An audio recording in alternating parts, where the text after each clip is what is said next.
Finaritra tompolahy makasitraka tompovavy manaraka hatrany ty fandarina zany malaza ity. Hatramin'ny omaly ny toy androany dia nifatohan'ny sain'ny mpanara-baovao rehetra ny fakanam-bava ny teny amin'ny polisy ekonomika natao tamin'ny ireo tompon'andraikitra eo anivon'izany Transparency International Madagasikara izany. Dia ny filohany Dominique Rakotomalala sy ny talihany Ketakandrina Rafidson. Omaly moa rehefa noenona tao anatin'ny ora maromaro izy menada ireto dia nisy androany ny filazana fa hiakatra avy hatrany eny anivon'ny fampanoavana eny amin'ny fitsarana ny raharaha. Raha tsy ahivitsika etona dia mahakasika indrindra ny amin'ny fanio-kevitra nataon'ny Transparency International eto Madagasikara ny amin'ny hoe misy kolikoly eo anivon'ny fanondrana ledsi izay ataon'ny zelona na ireo vondro ny mpanondrana ledsi eto Madagasikara. Tsy nahafalin'ny zelona na hoe ireo mpanondrana ledsi izay ivondrona ireo mpandraraha izany ny fanambarana nataon'ny Transparency International izay tsara manamarika fa misehatra amin'ny fanadihadiana momba ny ady amin'ny kolikoly ity sampana lehibe ary efa nampiseho ny fahaizany sy nampiseho ny fomba fiasana izany teto Madagasikara tamin'ireo karazana antotan-taratasy lehibe. Anisan'izany ohatra ny fananganana ny EPP manara-penitra izay misy ny tsikombakomba na tsenam-bary-panjakana ka fananganana foto-drafitrasa na EPP izay mitete mitritra no hitan'ny Transparency. Tahaka izany ihany koa ny raharaham-bolamena ny amin'ny fomba fampiasana sy ny famoahana volamena samihafa eto Madagasikara ka ny tany avaratry ny nosy ny tena nitodian'ny fanadihadiana ny Transparency International Madagasikara.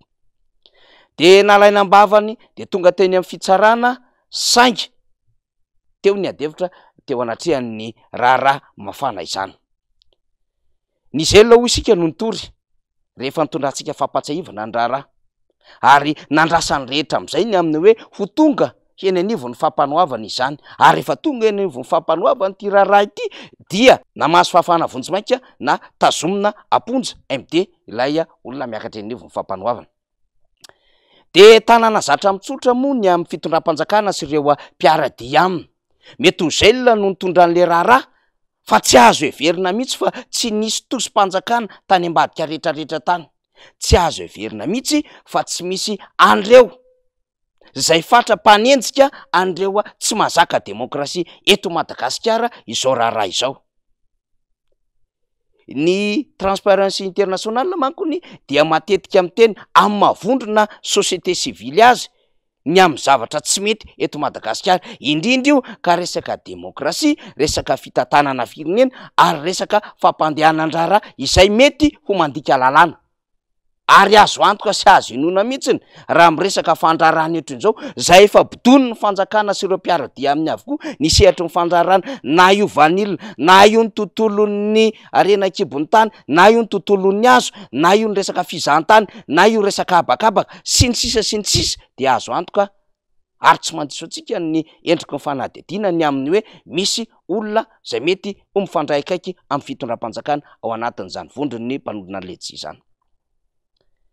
Na zany aza nefa rehefa nambena ny fiarahamonim-pirenena maro, rehefa notabatabainy ireo mpikirakira tambajotra sosialy teny anivon'ny Facebook ny amin'ny hoe tsekena ary mandaha ny antso-jay ataon'ny Transparency International izay indrindraindrindra Ketakandrina Rafidson sy Dominique ny mpikirakira ny olom-pirenena ny fiarahamonina sivily hatramina mpanao politika aza de ny teny izany tahaka ny filoha Marc Ravalomanana izay nanameloka izay fanotoina na ny fahalalana maneho hevitra izany dia nisy akon'izany.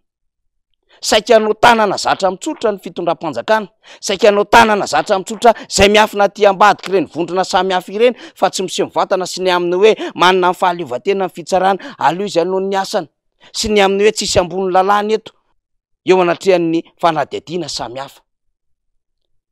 Ho an'ny malagasy zay nijoro izay fa efa fantatry ny malagasy ihany koa ny fomba fiadin'le fitondram-panjakana ka nijoroan'ny malagasy niainga tamin'ny alalana fihetsehana mobilisation tamin'ny Facebook, niainga tamin'ireo fanambarana samihafa nataon'ny vondrom-pirenena sivily ary tamin'ireo vondrona toko mpanao politika sy olona mpanao politika.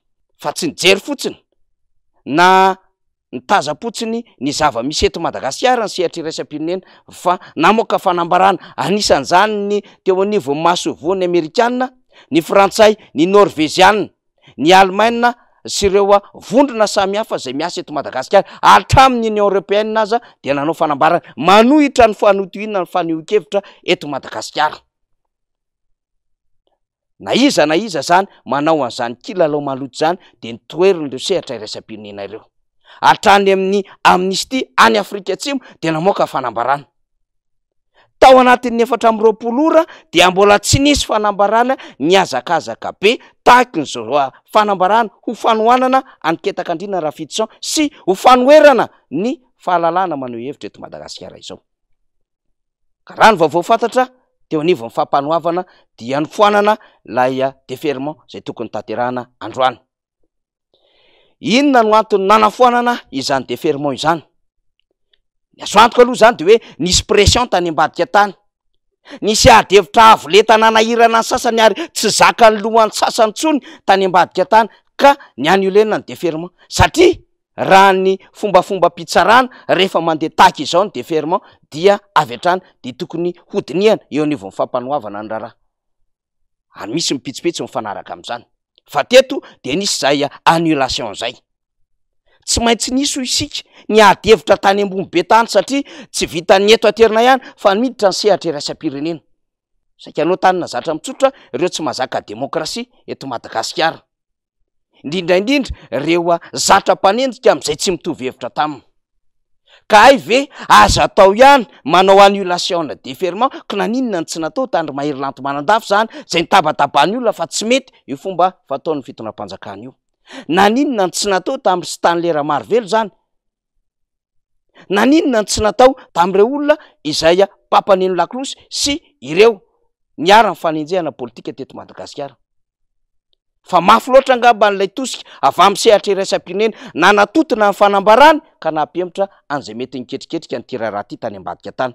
Ny tsapatsapa ny herin'ny sehatra iraisam-pirenena miaraka amin'ny société civile sy ny endriky ny fomba fanaovana politika eto Madagasikara ary ny mobilisation teny anivon'ny Facebook. Ireo tsy mahazaka demokrasia tondrona amin'izany ny olona miara-dia amin'ny fitondram-panjakana ho motera ambadiko zao raharaha izao ka niemotra avy hatrany. Azo adika amin'ny fitenin-jatovo ny amin'ny hoe ray nitetaka saika ipetaka niketaka ka nanao sakaletaka. Tsy nahazaka ny tosiky ny fanambaran'ny communauté internationale de niemotra ay ve fanjakana mangozohozo, ay fanjakana ray nitetaka, fanjakana zatra manapatra amin'ny fahefany amin'ny piray tanindrazana aminy ka raha misy sehatra iraisam-pirenena miditra ohatran'izao de miemotra ihany. Voarefa treto ny herin'ny ty fitondram-panjakana ity. Zany ve no mahatonga ny von'ny Europeanina, ny OIF, ny SADC efa somary efa tonga eto Madagasikara raha miresaka tena politikitsika ka ny tontolon'ny fifidianana ny resahantsika. Efa voarefy isika ny herin'izao fitondram-panjakana zao. Efa voarefy ihany koa ny herin'ny fitondram-panjakana ny sangisangy ny safidin'ny Madagasikara teo anatrehan'ny diplomasia iraisam-pirenena tamin'ireny fanamelohana ny Rosia ireny. Ka ny any herina tao dia nanongotra ny ministry ny raharaham-bahiny. Fanjakana matahotra sehatra iraisam-pirenena, fanjakana matahotra ny amin'ny fionganana sy izay mety hoetsika ateraka ny fanapahan-kevitra iraisana satria isika de miteny fa matoa misy zany annulation na déferment izany dia tsy maintsy misy pression, intervention ary tsy maintsy misy dinika avoleta tany ambadika tany ka nahatonga ny fitsabahana tany amin'ny raharaha-pitsarana tahaka izao. Azo antoka sy azo eritreretina ny fisian'izany. Dia manomboka mandeha zany nitodika ty Madagasikara. Inona no avoaka ny raharaha ao aorian'izao?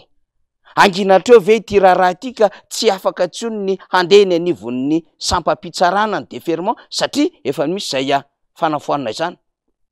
Sa mbola itoy fa amin'ny endriny hafa indray no mety ho fampitahorana izay tsy mitovy hevitra ka mety manelingelina ny olona anaty fanjakana na ny olona mifandray akaiky amin'ny fanjakana na reo vondron'asa samihafa ka mety miara-miasa akaiky zay manana tombontsoa ihany koa amin'ny mpitondra fanjakana ka mety ho fitaovana politika any ambadika rehetrarehetra any.